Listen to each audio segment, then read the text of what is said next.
এক ফেসিবাদকে তাড়িয়ে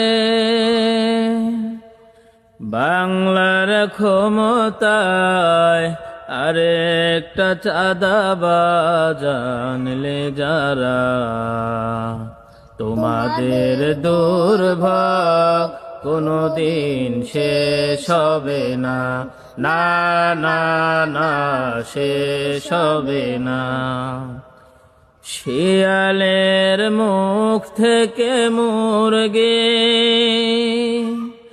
হায়নার মুখেতে অন্ধ বিশ্বাস দিলে যারা, তোমাদের দুর্ভোগ কোনদিন শেষ হবে না, না না না শেষ হবে না, না না না শেষ হবে না।